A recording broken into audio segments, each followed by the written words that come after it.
9వ అధ్యాయంలో అక్కడ రాజు అయిన హిజ్కియా గురించి అక్కడ ఉంటది. హిజ్కియా ఏలన ఆరంభించినప్పుడు 25 ఏండ్ల వాడే. 29 సంవత్సరములు యెరూషలేములో ఏలెను. అతని తల్లి జకర్యా కుమార్తె, ఆమె పేరు అబియా. అతడు తన పితరుడగు దావీదు చర్య అంతటి ప్రకారం యెహోవా దృష్టికి యథార్థంగా ప్రవర్తించెను. మన జీవితాల్లో ఉన్నతమైన స్థాయిలోని ఒక ఘనపరచబడిన స్థాయిలోకి వెళ్ళడానికి మొదట ప్రాముఖ్యమైన విషయాల్లో ఒక విషయం ఏంటంటే యథార్థత ఉండాలండి. ఆయన యెహోవా దృష్టికి యథార్థమైన ప్రవర్తన కలిగి జీవించాడట. చాలా సార్లు మన జీవితంలోని యథార్థత ఉండదు. యథార్థత లేకుండా ఒక టాప్ పొజిషన్‌లో రావాలనో, లేపోతే ఉన్నత స్థాయిలోకి వెళ్ళిపోవాలనో చూస్తుంటాం. మనుషుల దగ్గర మనము మభ్యపెట్టేయొచ్చు. నా గురించి మీకు తెలియపోవచ్చు, మీ గురించి నాకు తెలియపోవచ్చు గానీ దేవుడు ఇవన్నీ చూస్తుంటాడు. దేవుడు ప్రతి ఒక్కరిని కాలిక్యులేట్ చేస్తాడు. మాటలు, ప్రవర్తన, పరిస్థితులు ఇవన్నీ కూడా. ఈ వ్యక్తి యథార్థంగా ఉంటున్నాడా? ఈ వ్యక్తి యథార్థంగా ప్రవర్తిస్తున్నాడా? నా సేవకురాలు యథార్థంగా ఉంటున్నారా? అని ఆయన ఆయన ఒక తూకం వేస్తుంటారు. నా వాక్యంతో సరిచూసుకొని బ్రతుకుతుందా అని.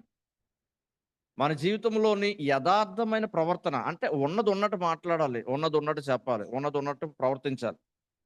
అందులోని మభ్యపెట్టడాలు, అందులోని అబద్ధాలు చెప్పడాలు, అందులోని వేరు వేరు పరిస్థితులు మిస్‌లీడ్ చేయడాలు ఇవి చేయకూడదు. చూడండి, ఇప్పుడు ఒక 5 సంవత్సరాలు ఒక ప్రభుత్వం వచ్చిందనుకోండి. ఈ ప్రభుత్వం దిగిపోయిన తర్వాత నెక్స్ట్ ప్రభుత్వం వచ్చి ఈళ్ళు స్టేట్మెంట్స్ రిలీజ్ చేస్తారు. ఏంటనంటే, గతంలో ఉన్న ఈ ప్రభుత్వాలు ఎంత ఘోరంగా మరి కోట్లు కోట్లు నష్టపరిచారు. ఎంత దుర్వినియోగం చేశారు. అది చేసారు. యథార్థత లేని స్థితి. ఎవరొస్తే వాళ్ళు దోచుకుంటున్న పరిస్థితులు ఉన్నాయి తప్ప, మోసపోతుంది ఎవడంటే సామాన్య మానవుడే. అంటే యథార్థత లేని పరిస్థితులు బట్టే ప్రభుత్వాలనేది కొన్నిసార్లు కూలిపోతున్న పరిస్థితులుంటాయి. యథార్థంగా తగిన రీతిలో భయభక్తులు కలిగి ముందుకు వెళ్తే దేవుడు తప్పనిసరిగా ప్రభుత్వాన్ని స్థిరపరిచి, బలపరిచి ముందుకు పట్టుకువెళ్తారు. మన జీవితంలోని మనము ఘనత లేపోతే ఉన్నతమైన స్థానంలోకి వెళ్ళకపోవడానికి ఒక కారణం ఏంటంటే యథార్థత లేకపోవడం. ఈ యొక్క రాజైన హిజ్కియాట ఆయన యథార్థంగా ప్రవర్తిస్తున్నాడట. మన బ్రతుకులోని ఆయన యథార్థవంతులకి ఎప్పుడు కూడాను ఆయన మెండైన ఆశీర్వాదాన్ని ఇస్తానని తప్పనిసరిగా మరి దేవుని యొక్క లేఖనాలు ఎన్నో విషయాలు లేఖనాల్లో సెలవిస్తాయి. ఆయన యొక్క ప్రవర్తన విషయాల్లోని ఎప్పుడు కూడా దేవుని యందు భయభక్తులు కలిగి ఆయన ముందుకు వెళ్తూ ఆయన చేయాల్సిన కొన్ని పనులు ఆయన చేసుకుంటూ వెళ్ళాడు. దేవునికి స్తోత్రము కలుగును గాక. దేవునికి స్తోత్రము కలుగును గాక. కాబట్టి ఈరోజు మనము ఆలోచించాల్సిన విషయం ఏంటంటే, మనము చూడండి, 23 సామెతల గ్రంథము 16వ వచనంలో, నీ పెదవులు యథార్థమైన మాటలు పలుకుట విని నా అంతరింద్రియములు ఆనందించును. పాపులను చూచి నీ హృదయమునందు మత్సరపడకము, నిత్యము యెహోవాయందు భయభక్తులు కలిగి ఉండుము. అంటే దేవుడు మన పెదవులలో నుండి యథార్థమైన మాటలు అంటే సత్యము పలికే మాటలు చూసి ఆనందిస్తారట. 23 సామెతల గ్రంథము 23:16 వచనంలో. మన జీవితంలో యథార్థత లేకపోతే ఎక్కడ కూడాను గెట్ ఇన్ అవ్వలేం. అప్పటికి ఏదో ఒక పైసో పరుగో రూ. 10, రూ. 100, రూ. 1000 లేకపోతే లక్ష, కోటి రూపాయలో ఆ స్థాయిని బట్టి బిజినెస్ బట్టి వచ్చేయొచ్చు గానీ ఘనత రాదు. దేవుడి దగ్గర ముందుగా రాదు. తర్వాత మనుషుల దగ్గర రాదు. ఇప్పుడు కోటీశ్వరులైన వాళ్ళందరూ కూడాను చాలా తక్కువ మంది కష్టార్జితం చేత వాళ్ళు సంపాదించిన వ్యక్తులుంటారు. చాలా మంది అన్యాయంగా సంపాదించిన వ్యక్తులై ఉంటారు.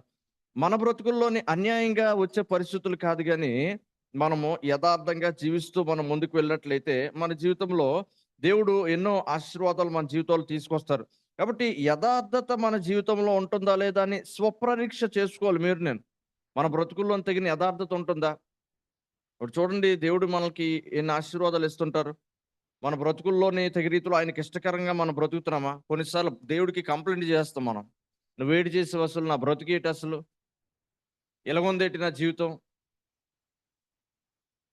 ఇది కంప్లెయింట్ ఎలాగుంటదో తెలుసా? కొంచెం అపహాస్యంగా, కామెడీగా ఉంటది. నేను విత్తడం ఒక గన్నేరు పప్పుని విత్తి, చెట్టయిన తర్వాత దాని ఫలం వచ్చిన తర్వాత 5 సంవత్సరాలో, 3 సంవత్సరాల తర్వాత అది చూసి ఇదేటిది జీడిపప్పు ఎందుకు రావట్లేదు? ఇంకో వేరే పప్పు రావచ్చు కదా! కందిపప్పు రావచ్చు కదా! ఇప్పుడు ఖర్చులు ఎక్కువ ఉన్నాయి కదా! కందిపప్పు ఇస్తే ఏమైపోయింది? No, no, no. నేను విత్తింది ఏ విత్తనం?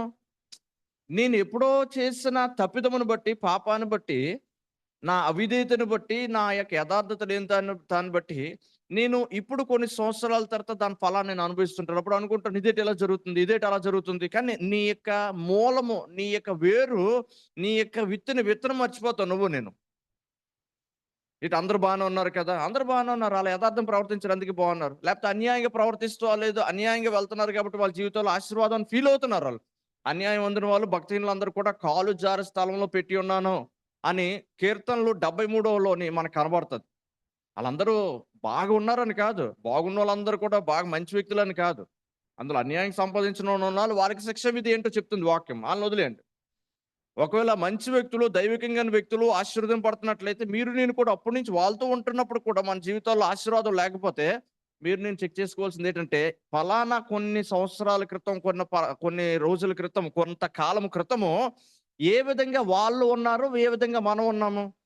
వాళ్ళు దేవుడితో నడిచారు, మనం నడవలేదేమో. వాళ్ళు ప్రార్థన చేశారు, మనం చేయలేదేమో. వాళ్ళు వాక్య ధ్యానం చేశారు, మనం చేయలేదేమో. వాళ్ళు ఆల్ నైట్‌లో కష్టపడ్డారు, మనం చేయలేదేమో. వాళ్ళు ఉపవాసాల్లో జాగరూకముల్లో ఉన్నారు. ఏడుపులు, గోగోళ్ళు, దేవుడితో పోరాటాలు. ప్రభువా నా జీవితాన్ని ఎన్నో వడదెబ్బలు, ఎన్నో ముందులో ఒక దెబ్బ, వెనకాతల ఒక దెబ్బ.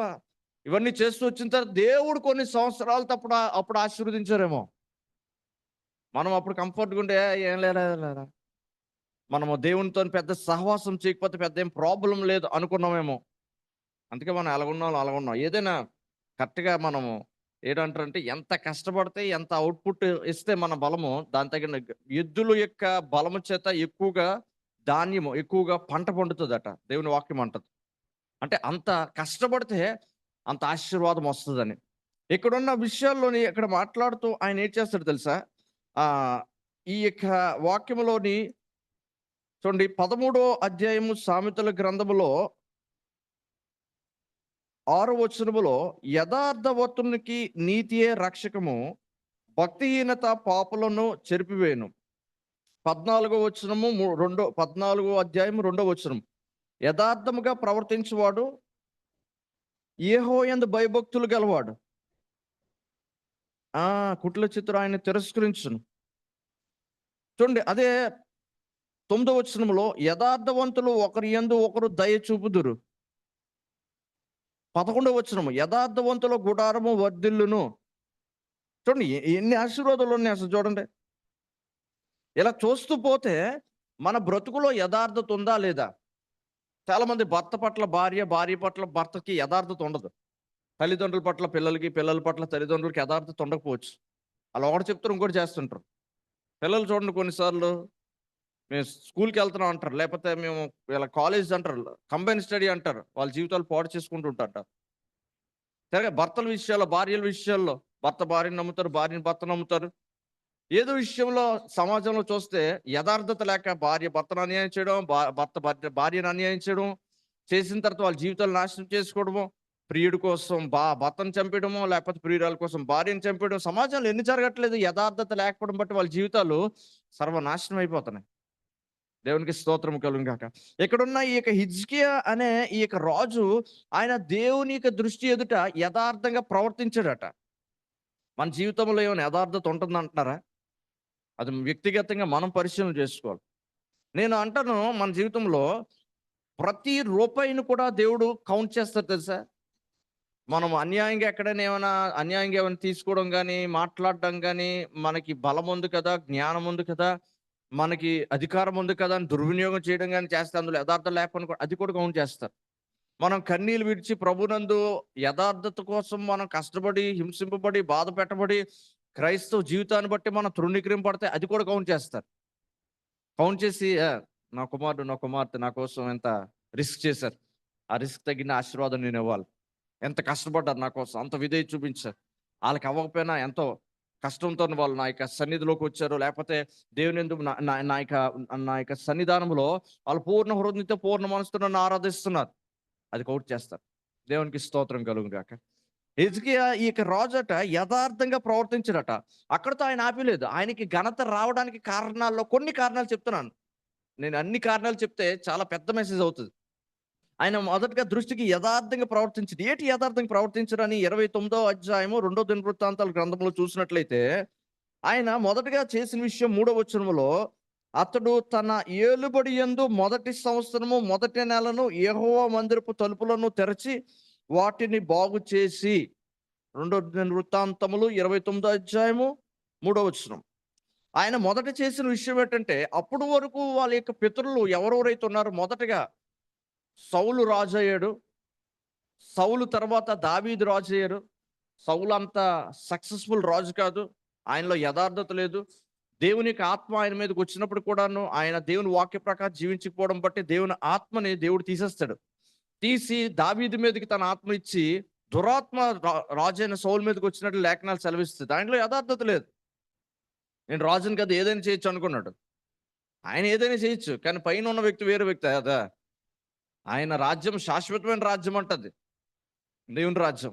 కాబట్టి ఒకళ్ళని నిలబెట్టాలన్నా, ఒకళ్ళని కోల్చాలన్నా అక్కడ ఉంటది. దేవునికి స్తోత్రం కలుగును గాక. ఒకళ్ళని బ్రతికించాలన్నా, ఒకళ్ళని ఆశీర్వదించాలన్నా, హెచ్చించాలన్నా, ఒకళ్ళని తగ్గించాలన్నా, గర్వాన్ని అణచివేయాలన్నా అక్కడ ఉంటది. కాబట్టి ఆయన ఏం చేశారంటే, నీకు ఇలాగుందయితే, నేను బెన్యామీను గోత్రంలో చాలా అల్పుడవు, అల్పమైన ఒక జనాంగంలో నుండి చాలా అల్పమైన వ్యక్తివి నువ్వు. నిన్ను నేను ఎన్నుకుంటే, నువ్వు నన్ను తృణీకరించి నీకు ఇష్టం వచ్చినట్టు ప్రవర్తిస్తావా అని ఆయన రాజైన సౌలును తృణీకరించి, చాలా మళ్ళీ తక్కువ ఉన్న వ్యక్తి ఎవరైతే దావీదు ఉన్నాడో, నా హృదయానుసారుడు ఈయన అని చెప్పి ఆయన్ని ఎన్నుకున్నాడు తర్వాత. అప్పుడు రాజైన దావీదు చాలా యథార్థంగా దేవుని యందు భయభక్తులు కలిగి, కేవలము బెత్షెబా విషయంలోని ఒక్క తప్పిదము చేస్తే దానికి తగిన శిక్షను అనుభవించాడు. హత్య చేసినందుకు దానికి శిక్షను అనుభవించాడు. కానీ దేవుడి నుంచి ఎక్కడ వెళ్ళిపోలేదు. మీరు శిక్షించినా, చంపినా, చేసినా మీ దగ్గరే ఉంటాను ప్రభువా అని దేవుడి దగ్గర పడిపోయాడు అంతే. ఆయన కొంతకాలము ఆయన్ని బాధపెట్టి, మరి శిక్ష ఉంటది కదండీ! తండ్రి అనేక పిల్లలు తప్పు చేస్తే గట్టిగా ఏస్తాను. మన పిల్లలకే, చిన్న పిల్లలే ఇంకా సంవత్సరం దాటి కొన్ని నెలలు ఇప్పటికే ఏసేస్తున్నాం నా కూతురికైతే నేను. జస్ట్ సంవత్సరం దాటి ఒక నెల కూడా గట్టిగా అవ్వలేదు. ఎయ్యాలి మరి. ఎయకపోతే అలాగా మొక్కయి వంగనిది మోన ఎలా వంగుతది? పెద్దయిన తర్వాత కొడతానంటే అని అడుగుతారాళ్ళు. అలాగవ్వదు. చిన్నప్పుడే మొక్కని ఏ విధంగా వంచాలో ఆ విధంగా కర్ర పెడతారు. కొంతమందరు అయ్యో! చిన్న పిల్లండి, చిన్న పిల్లలు కొట్టకూడదండి. కొట్టొద్దు. పెద్దయిన తర్వాత ఆళ్ళు తంతారు నిన్ను. అప్పుడు తెలుస్తది నీకు. ఎప్పుడు ఎయ్యాలో అప్పుడు ఎయ్యాలి. ఎప్పుడు ప్రేమించాలో అప్పుడు ప్రేమించాలి. దీనికి తగిన రీతిలో జ్ఞానం ఉండాలి. అదే పనిగా కొట్టకూడదు. అదే పనిగా ముద్దు చేసేయకూడదు. ఒక జ్ఞానం కలిగి మనం ప్రవర్తిస్తూ మన కుటుంబాలను, మన బిడ్డలను పెంచుకోవాలి. కాబట్టి మన జీవితంలో ఈ యొక్క రాజు అయిన సౌలుని, ఎలాగైతే దావీదుని తప్పు చేసినప్పటికి కూడా దావీదు హృదయానుసారుడు కాబట్టి, ఆయన దేవుడి సన్నిధిలో మీరు శిక్షించినా, చంపినా మీ సన్నిధి నుంచి నేను వెళ్ళను ప్రభా అని అన్నప్పుడు ఆయన తగిన రీతిలో శిక్షించారు ఒక తండ్రి కింద. దానికి కష్టాలు పడ్డాడు, బాధలు పడ్డాడు. తన కుమారుడు చనిపోయాడు కదా! తన ఉపపత్నులు అందరూ కూడా చెరపడ్డారు. చాలా ఘోరమైన పరిస్థితి అయింది ఈయన చేసిన తప్పుకి. అయిపోయిన తర్వాత మళ్ళీ దావీదుని ఆశీర్వదించడం మొదలుపెట్టాడు. మళ్ళీ రాజ్యాన్ని ఇచ్చాడు. అందుకే దావీదు రాజ్యాన్ని స్థిరపరుస్తానని చెప్పాడు, యూదా రాజ్యాన్ని. దేవునికి స్తోత్రము కలుగును గాక. ఆయన యథార్థంగా ప్రభునందు ప్రవర్తించడం బట్టి, తన దావీదు చర్య, ఆయనకి పితృడైన దావీదు వల్ల ఈయన కూడా యథార్థంగా ప్రవర్తించును అని ఇక్కడ హిజ్కియా కోసం మాట్లాడతారు. మిగతా వాళ్ళు ఎవరు ప్రవర్తించలేదా? ప్రవర్తించలేదు. దావీదు తర్వాత చాలా రాజులు వచ్చారు. చాలా మంది రాజులు వచ్చిన తర్వాత సంగమా, వాళ్ళకి ఇష్టం వచ్చినట్టు బతికారు. డబ్బులు ఉన్నాయి, వాళ్ళ తండ్రి రాజు, వాళ్ళు బోల్డు సంపాదించారు, యుద్ధాలు చేసి అంత కూడా సమాధానకరంగా ఉంది. ఇష్టం వచ్చినట్టు పెళ్లిళ్ళు చేసుకున్నారు, ఇష్టం వచ్చినట్టు ఎంజాయ్ చేశారు. దేవుని యొక్క మందస్సముతో, దేవునితో ఒక నిబంధన ఉంది యూదులకి. నిబంధన ఉన్న తర్వాత మీరు ఎవరు కూడా విగ్రహారాధన చేయకూడదు. మీరెవరు కూడా నన్ను తప్ప ఇంకెవరితోను కూడా మీరు తగిన రీతిలో ఆరాధన చేయకూడదు. ఎందుకంటే ఈ లోకాన్ని సృష్టించింది నేనే. మీ లోకంలో ఉన్న పరిస్థితులన్నీ కూడా సృష్టించుకుంది మనుషుల కింద మిగతా సృష్టించుకున్నారేమో కానీ, నేను సజీవుడును. నేను నోరుండి మాట్లాడుతున్నా, కళ్ళుండి నేను చూస్తాను, నా చేతులుండి నీకు సహాయం చేస్తాను అని చెప్పి దేవుడు వాళ్ళందరితో నిబంధన చేశారు. ఓకేనా మీకు అంటే, ప్రజలందరూ కూడాను మేము తప్పనిసరిగా మీ మాట వింటాం అని దైవజనుడైన మోషే ద్వారా ఒక నిబంధన చేశారు. ఏంటంటే, మీరు ఒకవేళ నా మాట వినకపోతే నేను మిమ్మల్ని శిక్షిస్తాను. ఇది ఓకేనా అంటే, ఓకే డీల్ ఓకే అనుకోని వాళ్ళు డీల్‌లో సైన్ చేశారు. అందుకే దేవుడు వాళ్ళని శిక్షించారు. వాళ్ళ తగు రీతిలోని రాజులు అయిన తర్వాత రాజులు వాళ్ళందరిని మిస్‌లీడ్ చేశారు. ఈ రాజులైన కనీసం తగు రీతిలో గైడ్ చేయాలి. ఒక సంఘములోని సేవకుడు తగు రీతిలో ఆత్మీయంగా గైడ్ చేయాలి. ఒక కుటుంబంలోని భర్త తగు రీతిలో గైడ్ చేయాలి. గైడ్ చేసే వ్యక్తి గాని కరెక్ట్‌గా లేకపోతే అల్లకల్లోలం అయిపోద్ది. కుటుంబం కానీ, సంఘం కానీ. దేవునికి స్తోత్రం. మన యొక్క భారతదేశంలో గైడ్ చేయగలిగిన వ్యక్తి ఎవరు? హెడ్. మామూలుగా అయితే ప్రతి దేశాల్లో ప్రెసిడెంట్, కాకపోతే మన దేశంలో ప్రైమ్ మినిస్టర్. ఆయన చెప్పిందే. ఆయన ఒక రాజ్యాంగాన్ని మొదలు పెట్టాడంటే అందరు కూడా ఆమోద ముద్ర వేశారంటే పార్లమెంట్లో, లోక్సభలో, రాజ్యసభల్లో అయిపోయింది ఇంకా. గైడ్ చేసే వ్యక్తి తగిన జ్ఞానము కలిగి దైవికమైన వ్యక్తి అయ్యి ప్రజల మేలు కోసం, శ్రేయస్సు కోసం అడుగులేయాలి. ఈ రోజులందరూ కూడా ఎలాంటి తెలుసా? దైవజనుడు అనే ఒక తరం ఉండేది.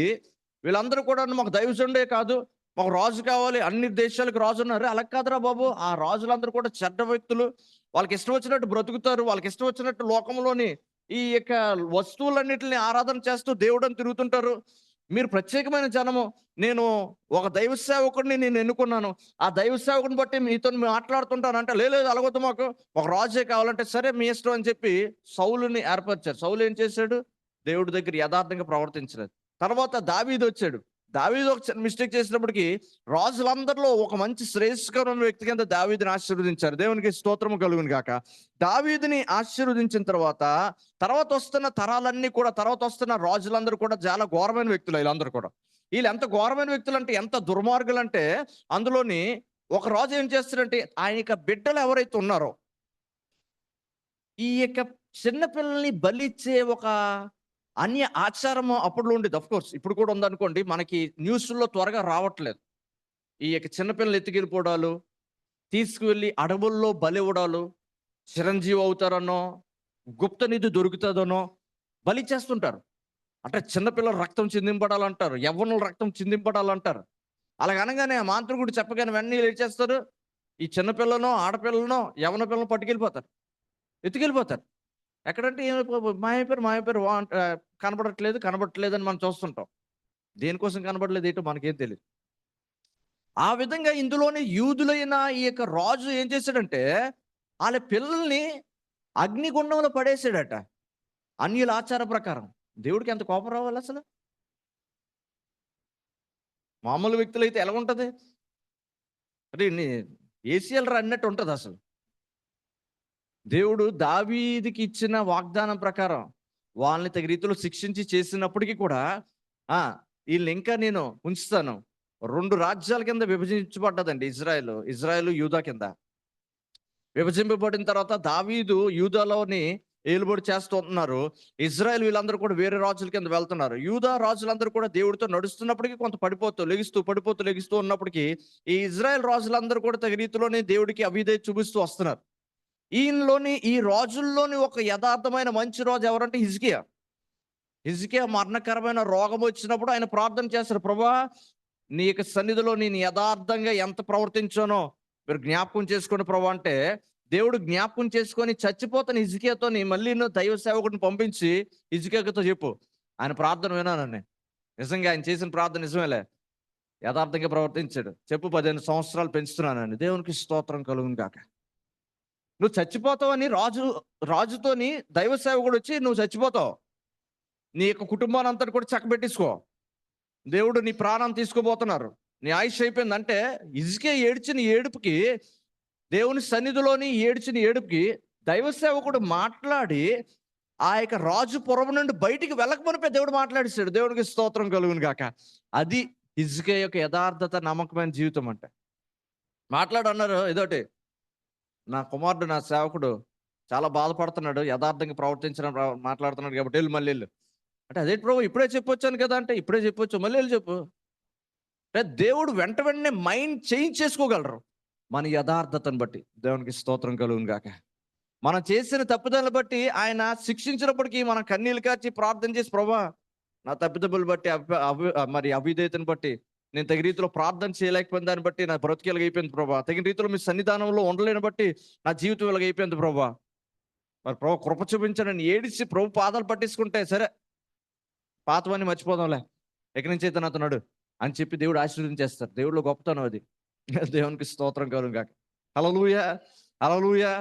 చాలా మందికి అది అర్థం కాదు. దేవుడు ఆశీర్వదించే విధానాలు చాలా వ్యత్యాసంగా ఉంటాయి తెలుసు. అసలు ఎప్పుడో 25 సంవత్సరాల నుంచి ఒక వ్యక్తి, నేను 25 సంవత్సరాల నుంచి నేను కట్టుకుంటున్నాను, మరి చేస్తున్నానంటే మనం ప్రభు సన్నిధిలో కన్నీళ్లు కార్చి ఏడ్చి ఏడ్చి ఏడ్చి అంటే కొన్నిసార్లు కొంతమందిని ఆయన కృపను బట్టి కేవలం ఒక 4-5 సంవత్సరాల్లోనే హెచ్చించేస్తారు.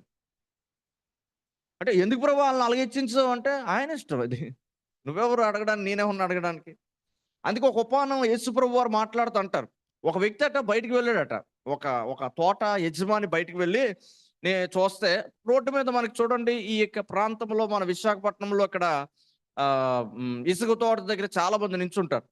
వాళ్ళతో వెళ్ళిన తర్వాత అయ్యా మరి పని ఉందని చెప్తే, మరి ఏమయ్యా అక్కడ నించున్నారంటే, పని ఎవరు ఇవ్వలేదయ్యా అనేసి అంటే, సరే నా పొలం ఉంది, నా పొలంలోకి వెళ్ళండి, పొలంలోకి వెళ్తే నేను తగిన మీకు డబ్బులు ఇస్తాను అని మొదటగా ఉదయకాలంలో పంపించారు. తర్వాత మళ్ళీ ఆయన కొంచెంసేపు అయిన తర్వాత మధ్యాహ్నం వెళ్ళాడు. మధ్యాహ్నం వెళ్ళగానే ఆ మధ్యాహ్నం కూడా పనోళ్ళందరూ నించున్నారట. మీకేమైంది, మీరేమి ఎక్కడికి వెళ్ళలేదా అంటే, వెళ్ళలేదు, మరి మేము వెళ్ళలేకపోయాం, ఎవరు మమ్మల్ని తీసుకోలేదు. అవునా, సరే నా పొలంలోకి వెళ్ళండి, నా పొలంలోకి వెళ్తే నీకు ఇవ్వాల్సింది నేను వేస్తాను అన్నాడట. వీళ్ళు కూడా పొలంలోకి వెళ్ళి పొలం పని చేయడానికి వెళ్ళారట. మళ్ళీ సాయంత్రం ఏదో పని మీద చూసుకొని యజమాని అటు సైడ్ వచ్చిన తర్వాత సాయంత్రం ఇంక ఒక గంటలో చీకటి పడిపోద్ది. చూసారట, మీరు ఇంకేటి నించున్నారు ఇక్కడ కొంతమంది అంటే, మాకెవరు తెల్లారి నుంచి పని ఇవ్వలేదయ్యా అంటే. అవునా, సరే ఆ బాధ వేదన చూసి మీరు కూడా నా పొలంలోకి వెళ్ళండి. అటు చీకటి పడిపోతే గంట తర్వాత ఇంక పనే ఉండదు, ఆ గంట కోసం కూడా వెళ్ళండి అని పంపించాడట యజమానుడు.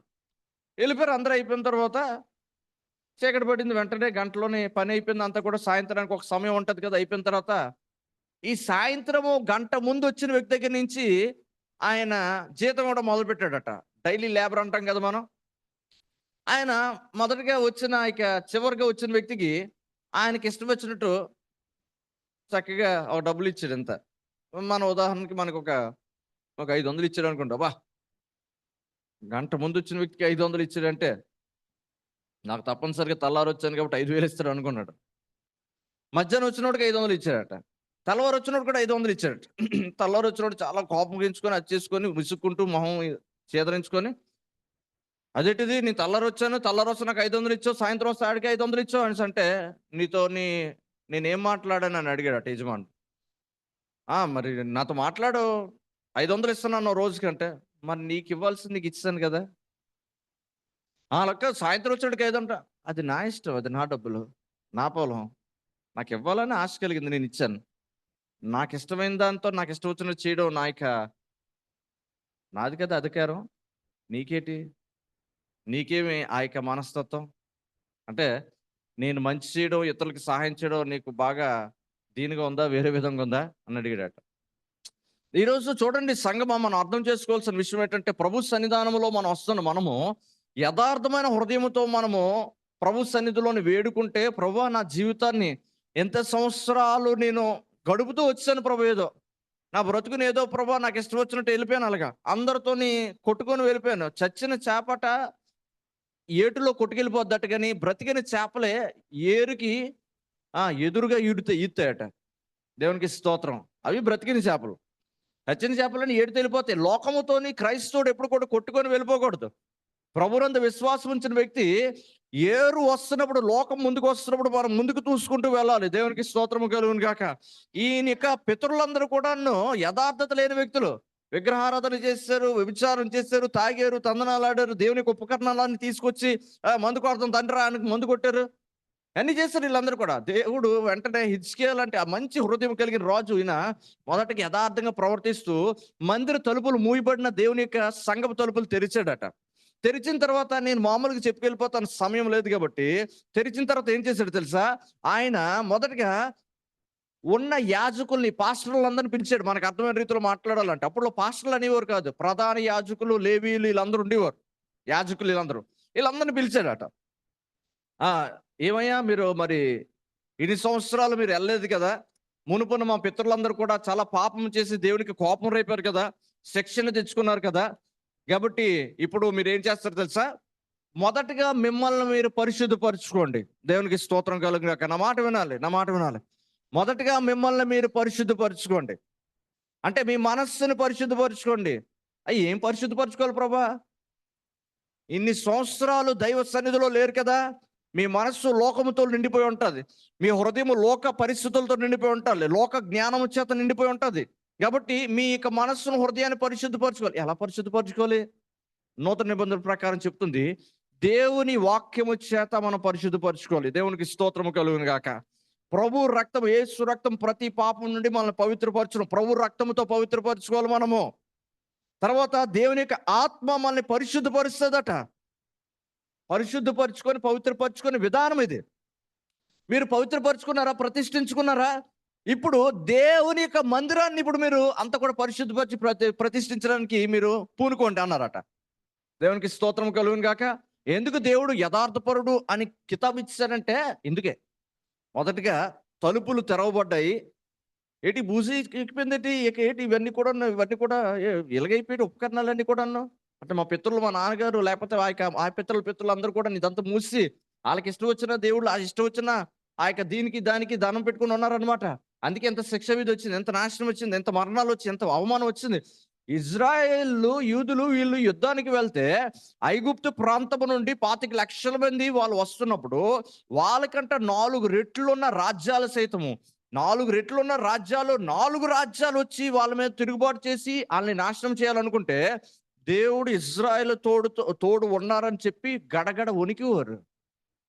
అరే, వీళ్ళు మామూలు వ్యక్తులు కాదురా, వీళ్ళు దేవుడు గొప్ప కార్యాలు చేస్తారా, వీళ్ళు దేవుడు ఎర్ర సముద్రాన్ని 2 పాయలు చేస్తారట్రా, పైనుంచి మన్నా కురిపిస్తుంటే తింటున్నారట్రా, పూరేళ్ళు కురిపించాడట్రా, అగ్నిస్తంభం మేఘస్తంభం ఉంటుందట్రా, ఆ రాజ్యం వస్తుందట్రా. ఏముందిరా, వాళ్ళు పట్టుమని 25 లక్షలు ఉండరు. మనం ఎంతమంది ఉన్నాం?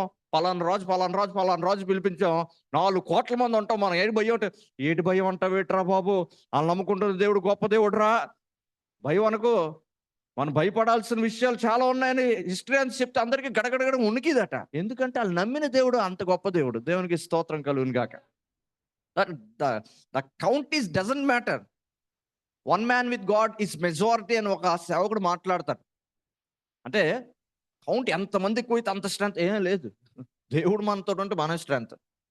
దేవుని యొక్క లెక్కలు వేరుగుంటాయి తెలుసా అమ్మ. మన కుటుంబ సభ్యులు ఒత్తిడి చేస్తుంటారు. ఏంటంటే మనం ఉన్నది ఒక్కరు విశ్వాసం ఉంటాం, పట్టు మీద చిన్న దీపంలాగా ఉంటుంది మన యొక్క ఆత్మీయత, చిన్న విశ్వాసంతో. వీళ్ళందరూ చారిపేస్తుంటారు ఉఫ్ అని. వీళ్ళు అంటారు పలానాది ఈ రోజు వెళ్ళకండి, పలానా రోజు ఇదోటి ఈ యొక్క డబ్బులు వెళ్ళి తీసుకురాకండి, అమ్మో పిల్లి వచ్చింది, అమ్మో తుమ్మిసాడు. బిడ్డకెలా తిప్పేస్తున్నా బట్టి ఇంత పెద్ద మచ్చ ఒకటి పెట్టు, కాలు దూర మచ్చ, బుర్ర మీద మచ్చ, తాబీజోడు కట్టు. ఆ కడుతున్నోడికి పాపం ఆయనకి డబ్బులు ఏమి లేక పాపం కట్టుకుంటున్నాడు ఆయన. వీళ్ళకి తెలియదు. వీళ్ళకి దేవుడు, దైవత్వము, సత్యము ఇవి తప్ప ప్రపంచంలో మనుషుల కింద అన్ని నమ్ముతాం మనం, సత్యాన్ని మాత్రం నమ్మం. దేవునికి స్తోత్రం కలుగును గాక. హల్లెలూయా, హల్లెలూయా. ఈరోజు ఇవన్నీ నమ్ముతాం కానీ సత్యాన్ని నమ్మడానికి ఇష్టపడం మనం. అది అంగీకరించలేము. అది హృదయంలో తీసుకోవడానికి ఇష్టపడం మనందరూ కూడా. రోజు ఎన్నో విషయాలు క్రైస్తవ జీవితంలో ఒడదొడుకులు వస్తుంటాయి మనకి. మనము విశ్వాసంలో స్థిరపరచబడాలి. మన విశ్వాసం అట మనుషుల్ని ఆధారం చేసుకోకుండా ఉండాలి. దేవుడి యొక్క వాక్యాన్ని, దేవుణ్ణి ఆధారం చేసుకొని మనం ఉండాలి. దేవునికి స్తోత్రము కలుగును గాక. నువ్వు ఒక్క వ్యక్తివి, నువ్వు కానీ విశ్వాసం ప్రభునందు ఉంచితే నీ బట్టి కుటుంబంలో దేవుడు అద్భుత కార్యములు చేస్తారు. దేవునికి స్తోత్రం. చిన్న విశ్వాసం, ప్రభు మాట్లాడుతూ అన్నారు, చిన్న ఆవగింజంతైన విశ్వాసం ఉంటే చాలు. అంటే చిన్న విశ్వాసం నా మీద ఉంచమా, నేను అద్భుత కార్యం చేస్తాను, నీ కుటుంబంలో, నీ హృదయంలో చేస్తాను, నీ మనసులో చేస్తాను. కాబట్టి ఈ ప్రక్షాళన పరిశుద్ధపరుచుకునే పరిస్థితి, ప్రతిష్ఠించుకునే పరిస్థితి మొదటగా ఈ లేవీలు, యాజకులకి రాజైన హెచ్కేల్ చెప్పాడు. చూడండి, విచిత్రం చూడండి. నా మాట వింటున్నారా? ఆ మాట వినండి ఒక్కసారి, మీ మైండ్స్ పెట్టండి. నిజానికి దేవుడిలోని దైవికంగా ఎదిగించాల్సిన వ్యక్తులు పాస్టర్లు, అంటే యాజకులు. ఈయన పాస్టర్ కాదు, యాజకుడు కాదు, రాజైన ఈయన హృదయం చూడండి. అసలు దేవుడు ఎందుకు యథార్థవంతుడని చెప్పాడో, ప్రవర్తించాడని చెప్పాడో దీన్ని బట్టి మీకు నాకు అర్థం అవ్వాలి. అంటే ఒక సీఎం, ఒక పిఎం, పాస్టర్లు అందరూ రండి ఒకసారి, ఉపవాస ప్రార్థనలు ఏంటి చేయట్లేదు ఏంటి? 40 దినాలు ఉపవాస ప్రార్థన ఏపీలో అంతా కూడా ప్రకటిస్తున్నాను, చేయండి అన్నాడంటే ఎలా ఉంటుంది? మన గిర్రని గోపు మీద కొట్టినట్టు ఉండదా? రే పాస్టర్లు మనం చేయాల్సింది ఏం చెప్తున్నారేట్రా అనిపిస్తుంది. అంటే దేవునితో ఉన్న సంబంధం అలాంటిది హిజ్కియాకి. దేవునికి స్తోత్రం కలుగును గాక. అందుకే అన్నాడు, మందిర తలుపులు తీయండి, మందిరాన్ని అంతటి పవిత్రపరచబడి మునుపు మీరు పవిత్రపరచుకోండి, దేవునికి స్తోత్రం కలుగును గాక. అంటే పవిత్రపరచుకొని కనెక్ట్ అయిపోండి దేవుడితో ఫస్ట్, తర్వాత మందిరాన్ని శుభ్రపరచుకొని. ఎందుకంటే ఈ మందిరం కంటే దేవుడు కోరుకునే ఈ మందిరం మొదటగా పరిశుద్ధపరచబడాలి. దేవునికి స్తోత్రం కలుగును గాక. ఈ మనస్సు పరిశుద్ధపరచబడాలి, హృదయం పరిశుద్ధపరచబడాలి. ఏ విధంగా? వాక్యం చదవాలి, ప్రతిరోజు ప్రార్థన చేయాలి, తగిన రీతిలో ప్రభు రక్తం చేత కడుక్కోవాలి, ప్రభు ఆత్మ చేత నింపబడుతుండాలి, ప్రభుని అడగాలి, ప్రభా మీ ఆత్మ చేత నన్ను నింపండి ప్రభా, కృప చూపించండి ప్రభా అని ఆశపడు ప్రాణాన్ని ఆయన తృప్తిపరిచే దేవుడు. పరిశుద్ధాత్మ దేవుడు మన జీవితాల్లోకి వస్తే ఎలా ఉంటుందో తెలుసా? ఆయన తప్పనిసరిగా మేలు చేత ఆశీర్వాదం చేత నింపుతాడు. మునుపు ఉన్న వాటిల కంటే శ్రేయస్కరమైన జీవితాల్లోకి మనల్ని పట్టుకెళ్తారు. దేవునికి స్తోత్రం కలుగును గాక. వాళ్ళు పవిత్రపరుచుకున్న తర్వాత అప్పుడు మందిరాన్ని ప్రతిష్ఠించిన తర్వాత లోపడవన్నీ కూడాను అక్కడ లేఖనాలు సెలవిస్తే ఏంటంటే నిషిద్ధమైనవన్నీ కూడా తీసి బయటను పడేస్తారట. పనికిరానివన్నీ మనం ఉంచుకోవడానికి లేదండి. కొన్ని మొక్కల కింద ఎరిగొట్టినట్లు, కొన్నీ నాశనం చేసినట్లు శరీరాన్ని పరిశుద్ధపరుచుకున్నారు. దేవునికి ఆలయం మొదటికి ఇది.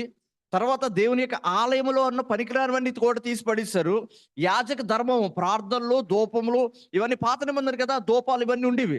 ఇప్పుడైతే లేవు, కానీ మనకి ప్రార్థనే మనకు ధూపం కింద ఉంటుంది కాబట్టి ఇవన్నీ చేసిన తర్వాత సంగమా వీళ్ళు చూడండి, ఇది అయిన తర్వాత రాజుగారు అన్నారు, ఇప్పుడు ధూప దీప నైవేద్యములు మొదలయ్యాయా, ప్రార్థన ఇవన్నీ చేస్తున్నారా? ఇప్పుడు ఏం చేస్తారు తెలుసా? ఇప్పుడు ఇజ్రాయెల్ ప్రజలు అందరూ కూడా చాలా పాపం చేశారు కదా, తప్పనిసరిగా వీళ్ళకి తరపు నుంచి తప్పనిసరిగా ఈ యొక్క బలి అర్పించాలి. పాప పరిహార్థమైన బలి పాత నిబంధనలు ఉండేది, ఇప్పుడు లేదేమో. ఇప్పుడు మనమే మన జీవితాల్లో మన యొక్క శరీరాన్ని సజీవ యాగం కింద సమర్పించుకోవాలని ఉంటుంది. అంటే వెంటనే వీళ్ళు ఏం చేస్తారు, సరే రాజు గారు అని చెప్పి మొత్తానికి వాళ్ళు ఏం చేశారంటే ఆ పాప పరిహార్థ బలి, సమాధాన బలి ఇవన్నీ కూడా అర్పించారు. అంటే దేవుడితో సమాధాన పడడానికి చూడండి, ఒక విధానంలోని దేవుడు పట్టుకెళ్తున్నాడు. మన జీవితాల్లో అన్ని కూడా షార్ట్ కట్ కావాలి, టంగని మారిపోవాలి. మన కుటుంబంలోని ఏంటి అయిపోవాలి, వెంటనే భర్త మారిపోవాలి, వెంటనే మనం ప్రార్థన చేయం, మనం వాక్యం చదవం, సంఘంలో తగిన సహవాసం, ప్రభుత్వం తగిన సహవాసం ఉండవు. కానీ ఏమైపోవాలి, డాడీ తాగుడు మానేయాలి, భర్త తగిన రీతిలో రక్షణ పొందించుకోవాలి, భార్య తగిన రీతిలో రక్షణ పొందించుకోవాలి, మంచి ఆస్తి వచ్చేయాలి, మంచిగా ఉన్నతంగా దేవుడు ఆశీర్వదించి. ఎలాగవుతుంది అది? ఫాస్ట్ ఫుడ్ సెంటర్లోని ఫాస్ట్ ఫుడ్ ఎంతకాలం తింటావు నువ్వు?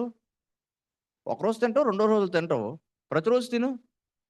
ఒక వీడియో నేను చూశాను, పెద్ద పీకి తీసి డాక్టర్లు ఇలా కట్ చేసి లోపల నుంచి పావుల్లో బయటికి లాగారు. ఏంటని చూస్తే నూడిల్స్ అవి. ఫాస్ట్ ఫుడ్ తింటే అలాగే ఉంటుంది, మరి పీక్ కట్ చేసేయడమే.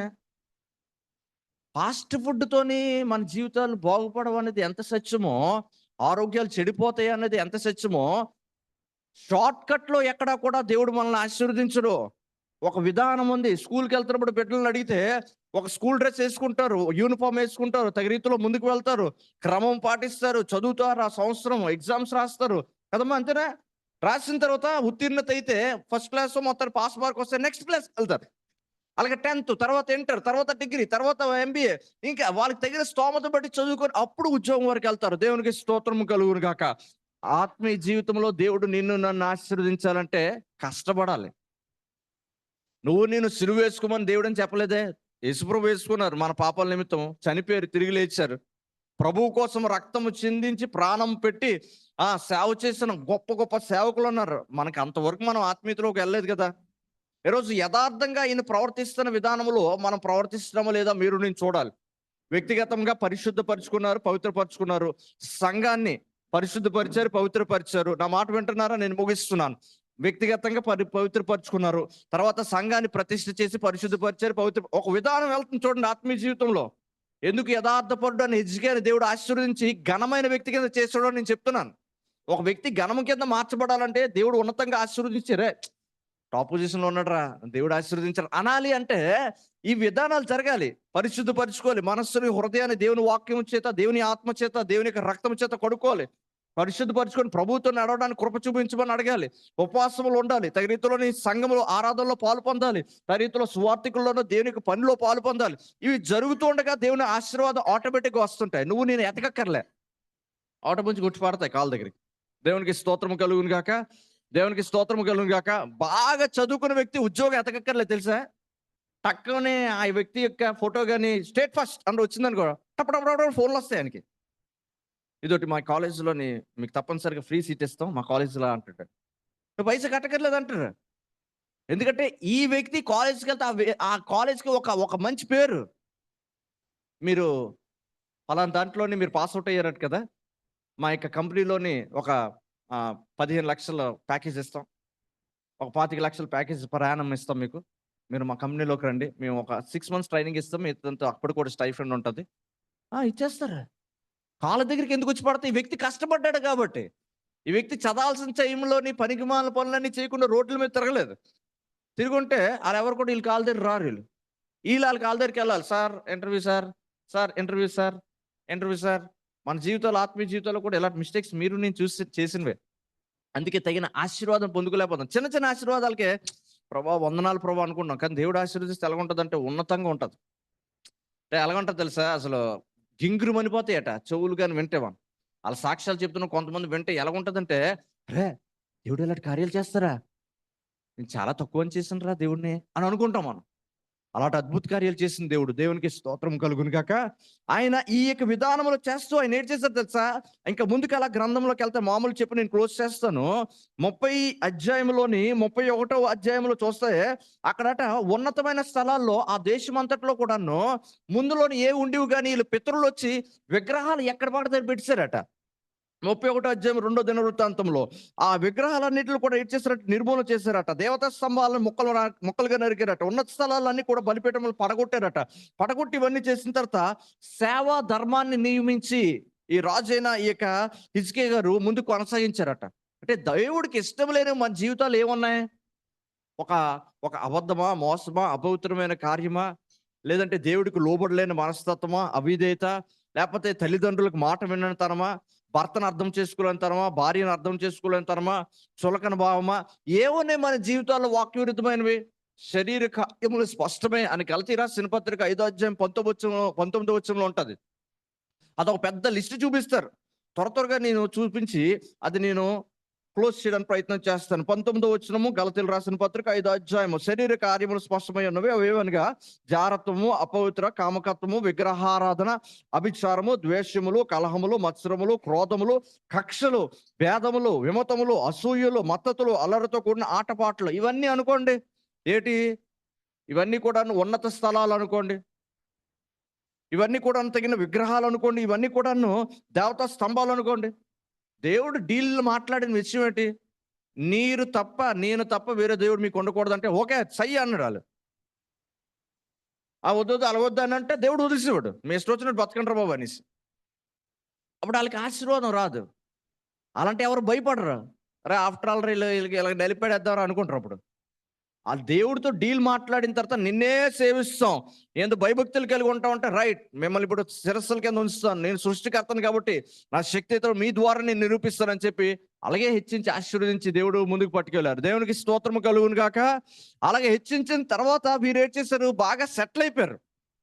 బానిసత్వ బ్రతుకు నుంచి దేవుడు విడుదల చేసి ఐగుప్తు నుంచి చాలా కష్టపడి మొత్తానికి తీసుకొచ్చి ఈ యొక్క కానాన్ దేశంలోని స్థిరపరిచిన తర్వాత రాజులను ఏర్పరిచిన తర్వాత వాళ్ళ పొలాలు పంటలు అవన్నీ పొలుచుకున్న తర్వాత ఆస్తిపాస్తులు సమకూర్చిన తర్వాత బిడ్డలు వచ్చిన తర్వాత ఉన్నతంగా అందరూ కూడా మంచిగా ఆ కొవ్విన దోడు వలె మంచి ఆరోగ్యకరం తయారైన తర్వాత ఊరికరా అలాగా అంటాడు పాస్టర్. మనకి ఇష్టం వచ్చినట్టు పెళ్లి చేసుకుంటాం. ఆ మాత్రం చేసుకోబట్టి ఎవరి టైంలో పెళ్లి తిరగపోతే ఏం చేస్తాం? ఎవరి టైంలో ఒక 10 మంది అమ్మాయిలతో అలా తిరుగుతాం. తిరిగిన తర్వాత ఎవరో ఒకళ్ళని పెళ్లి చేసుకోవడం, ఇద్దరిని పెళ్లి చేసుకోవడం మనకి ఇష్టం వచ్చినట్టు ఇక్కడ ఒక సెటప్, అక్కడ ఒక సెటప్ పెడతాం. యేసేసారు దేవుడు. అమ్మ! దేవుడి దగ్గర పిచ్చి పిచ్చి ఏసాలు ఎయకూడదు మనం. డీల్ మాట్లాడినప్పుడు నీకు నాకు గుర్తుండాలది. దేవుడు నిన్ను ఆశీర్వదించడం నీకు నాకు కావాలా? పరలోకం పట్టుకెళ్ళడానికి దేవుడు నీకు నాకు కావాలి. ఆరోగ్యం ఇవ్వడానికి కావాలి. సమాధానం ఇవ్వడానికి కావాలి. మన బ్రతుకుల్లోని మార్చడానికి కావాలి. మనల్ని ఎవరైనా చూస్తే భయపడే విధంగా చేసే విధంగా కావాలి. ఘనమైన స్థితిలో మనల్ని ఉంచాలి. మనం తప్పు చేసినప్పుడు కూడా అదే తొక్క తీసేస్తారు ఆయన. తండ్రి కదండీ ఆయన. మన దేవుడు. దేని దానికి ఉంటదది. మనల్ని ఆశీర్వదించడంలో ఎలాంటి డౌట్ ఉండదు. మనల్ని చూస్తే భయపడే వ్యక్తులు కూడా ఉంటారు. "అరే! ఆళ్ళని కదపకండ్రా. ఆళ్ళు ప్రార్థన చేస్తే లేనిపోని సమస్య మనకి" అంటారు. సరే కొట్టేస్తారు మనుషుల మీద పడిపోయి తీసి. మామూలుగా మాట్లాడితే చాలా విషయాలు ఒరిస్సాలోని ఘోరంగా ఒక పెద్దాయన్ని ఎవరండి? గ్రహంస్టైన్ గారిని సజీవ దహనం చేసేసారు. అతలాకుతలం అయిపోయింది ఒరిస్సా అంతా కూడా. తర్వాత కొన్ని సంవత్సరాల తర్వాత. ఎక్కడ దేవుని సేవకుల యొక్క రక్తం చిందింపడ్డారో, హింసింపడ్డారో ఆ ప్రాంతాన్ని దేవుడు కదిలించేవాడు.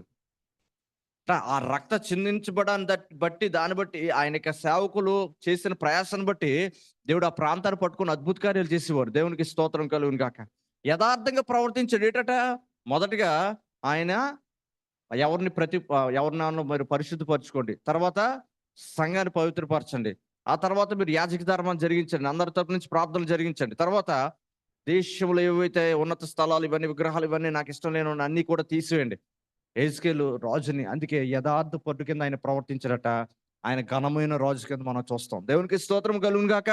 తర్వాత యెహెజ్కేలు అంతా స్థిరపరచబడిన తర్వాత, ఘనత వచ్చిన తర్వాత, ఉన్నతమైన స్థాయిలోకి వెళ్ళిన తర్వాత గర్వించినట్లు ఉంటది వాక్యం తర్వాత. దేవుడు వెంటనే అక్కడ ఆయనకు ఒక గద్దించినప్పుడు వేరే విధంగా ఆయన శిక్షని ఆయన మీదకి ఒక శిక్షను పంపించడమో, ఆయన్ని రీతిలోని గద్దించినప్పుడు చేసినప్పుడు ఆయన మళ్ళీ తగ్గించుకొని, ప్రభా క్షమించాను ప్రభా అని చెప్పి ఆయన తగ్గించుకుంటే దేవుడు మళ్ళీ క్షమించి ఆశీర్వాదాన్ని తీసుకొచ్చారు. దేవునికి స్తోత్రం.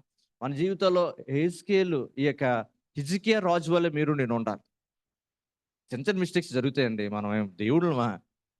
కానీ అది పెద్ద మిస్టేక్ అయిపోకూడదు. నేను ఇలాగే ఉంటాను అనకూడదు. లేదండి మరి నేను కొన్నిసార్లు కొంతమందితో మాట్లాడుతున్నప్పుడు లేదండి మరి మేము దీంట్లోనే పుట్టాం, దీంట్లోనే చచ్చిపోతాం. ఏంటిది? ఇప్పుడు ఒక రోగం వచ్చింది. ఒక రోగం వచ్చిన తర్వాత ఒక డాక్టర్ దగ్గరికెళ్ళాం. ఇప్పుడు చెల్లి డాక్టర్ అనుకోండి, నేనెళ్ళాను. నేను చూపిస్తున్నాను సంవత్సరం తగ్గట్లేదు నాకు రోగం. ఇప్పుడు నేనేటి చేయాలి? నేను మరి ఫస్ట్ చెల్లి దగ్గరికి నేనొచ్చాను కాబట్టి, ఈ చెల్లి దగ్గరికి చచ్చిపోయినా ఇక్కడే ఉంటానంటున్నా. నేనేమనాలి? ఒరేయ్ బెస్ట్ డాక్టర్ ఎవరున్నారు చెప్పండ్రా బాబు అని అడగాలి నేను. దేవునికి స్తోత్రం కలుగును గాక. వెంటనే నేనేమనాలి? పలానా వ్యక్తి పలానా డాక్టర్ ఉన్నాడండి. డాక్టర్ రవి ఉన్నాడు కేజీఎస్ డౌన్‌లోని. ఆయన దగ్గరికెళ్ళి మరి రీతిలోని నేను ఇచ్చేస్తాను అనేసి చెప్తే, నేను అక్కడికెళ్ళి మళ్ళీ వైద్యం చేయించుకోవడం ఇది చెయ్యాలి. కొంతమందికి ఆళ్ళకి ఇష్టపడరు. బాబు దేవుడు మిమ్మల్ని ఆశీర్వదిస్తారండి. మీ మనస్సులు బాగుపడతాయి, మీ హృదయాలు బాగుపడతాయి, మీకు ఆరోగ్యం కలగజేస్తారు, మీ జీవితంలోని విడుదల రీతిలోని ఒక విధానం ఆశీర్వదించి మీ కుటుంబంలో రక్షణ కార్యం జరిగిస్తారు. మన యొక్క శరీరంలో ఆత్మ ఉంది. ఆత్మకు రక్షణ కావాలి, సమాధానం కావాలి, మనసుకి శాంతి కావాలి, సంతోషం కావాలి. ప్రభువు మీకు ఇస్తారు తప్పనిసరిగా అని చెప్తే లేదండి అంటుంటాం. దేవునికి స్తోత్రం కలుగును గాక. మన జీవితాల్లో మనం కూడా ఎవరో కూడాను పుట్టుకతోనే క్రైస్తవులేం కాదు గానీ, ప్రభు చేసిన కార్యాలు బట్టి మనం ప్రభువునందు విశ్వాసం ఉంచి, దేవుడు ఈ స్థాయిలైనా మనకు ఉంచారు. మనం మిస్టేక్స్ చేయలేదా? ఎందుకు చేయలేదు? మనం ఏమైనా అవతార పురుషులమేటి? ఎవరైనా మనిషి పుట్టినోళ్ళు ఎవరు పుడతారు? యేసుప్రభు ఒక్కలే పరిశుద్ధంగా పుట్టారు. మిగతాలందరూ కూడా అపవిత్రంగా లేకపోతే ఇద్దరు కలయికను బట్టి పుట్టారు. అయితే చూడండి, ఇది మీరు అర్థం చేసుకోవాల్సిన విషయం ఏంటంటే, మనం తప్పు చేసిన తర్వాత ప్రభు సన్నిధికి వెళ్తున్నామా లేదా అనేది మీకు నాకు అర్థం అవ్వాల్సిన విషయం. ప్రభు పాదాలు పట్టించుకొని ప్రభా నేను తప్పు చేశాను నన్ను క్షమించండి. నేను నుంచి మాత్రం నేను దూరంగా వెళ్ళను. మీరు కొడతారో, తిడతారో మొత్తానికి ఏదో ఒకటి చేసి నన్ను ఆశీర్వదించండి ప్రభా అని ప్రభు పాదాలు పట్టుకుంటే దేవుడి యొక్క ఆశీర్వాదం ఏంటో చూస్తాం. దేవునికి స్తోత్రం కలుగును గాక. తగిన రీతిలో గద్దిస్తారు, సరిచేస్తారు, ఒక విధానంలో పట్టుకెళ్తారు. నువ్వు ఇది తప్పు చేస్తే కాబట్టి దీని శిక్షను అనుభవించాలంటారు కానీ నరకానికి అప్పచెప్పరు. మన యొక్క ఆత్మను కుళ్ళు పట్టనివ్వరు. అవమానకరమైన స్థితిలో మనల్ని మన పాపాన్ని బట్టి మనం అవమానకర స్థితిలో వెళ్తాం తప్ప దేవుని యందు విశ్వాసం ఉంచడాన్ని బట్టి మనం అక్కడ అవమానకర స్థితిలో మనం ఉండం. ఒకసారి కళ్ళు మూసుకుందాము. కళ్ళు మూసుకొని ప్రభునందు మనము విశ్వాసం ఉంచడానికి మనము మన యొక్క విశ్వాసాన్ని మరొకసారి మనము